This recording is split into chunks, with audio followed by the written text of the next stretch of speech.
কানাডাতে দুইটি ক্যাটাগরিতে এমপ্লয়ীদেরকে হায়ার করা হয়, অর্থাৎ যারা ফরেন ওয়ার্কার হিসেবে কানাডাতে আসতে চান কাজের জন্যে তাদেরকে দুইটি ক্যাটাগরিতে ফেলা হয়।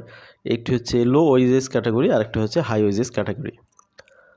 তো 28শে সেপ্টেম্বর থেকে কানাডা গভর্নমেন্ট নতুন যে আইন করেছে সেখানে তারা বলতেছে যে যে সমস্ত শহরে 6% বা তার বেশি আনএমপ্লয়মেন্ট রেট রয়েছে সেই সমস্ত জায়গাতে লো ওয়েজেস ক্যাটাগরিতে আর কোনো হায়ার করা পসিবল না।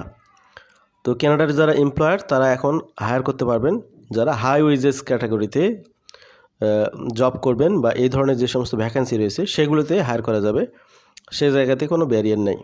কিন্তু পরবর্তী সময়ে গভর্নমেন্ট আরেকটি কাজ করেছে, সেটি হচ্ছে হায়ার ওয়েজেসের যে একটা রেঞ্জ থাকে সেই রেঞ্জটিকে গভর্নমেন্ট 20% ইনক্রিজ করেছে। অর্থাৎ আগে ধরুন আপনি 100 টাকা